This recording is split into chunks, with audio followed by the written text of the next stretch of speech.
সবাইকে বলি যে হ্যাপি নিউ ইয়ার। আমি কখন ভিডিওটা আপলোড করব জানি না এরপরে, তাই জন্য সবাইকে অ্যাডভান্সে হ্যাপি নিউ ইয়ার জানিয়ে দিচ্ছি।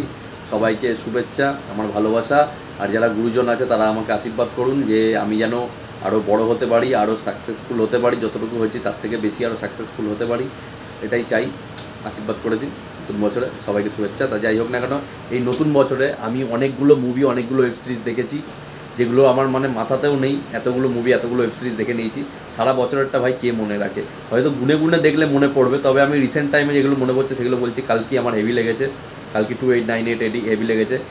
বাংলা সিনেমার কথা আগে আসি, খাদান, টেক্কা, জিতের চেঙ্গিস, বুমেরাং, এইসব মুভিগুলো। চেঙ্গিস অবশ্য 2023 সালে এসেছিলো, তাই এইসব মুভিগুলো ভাই মনে লেগে আছে। আর অঙ্কুশের তো কোনো মুভি আসেনি 2024-এ দাঁড়িয়ে, তা দেখা যাক আগামী দিনে 2025-এ অঙ্কুশের কোনো মুভি আসছে কি না।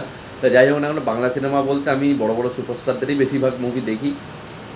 এখন চেষ্টা করবো মুভি রিভিউ চ্যানেল যেহেতু বানিয়েছি, সেহেতু সবার মুভিগুলোই দেখা। আর হিন্দিতে বলতে গেলে আমি হিন্দি আর সাউথের প্রায় সব মুভি দেখি।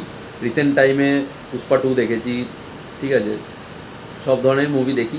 প্লাস মার্বেলেরও মুভি দেখি, মার্বেল সুপার হিরো ডিসিরও মুভি দেখি। মার্বেলের আমি আয়রন ম্যানের ফ্যান। তোমরা কিসের ফ্যান মার্বেলের নিচে কমেন্ট করে অবশ্যই বলবে। আর তোমাদের সেরা কোন মুভিটা লেগেছে 2024-এ দাঁড়িয়ে আমাকে নিচে কমেন্ট করে ওটা অবশ্যই বলবে।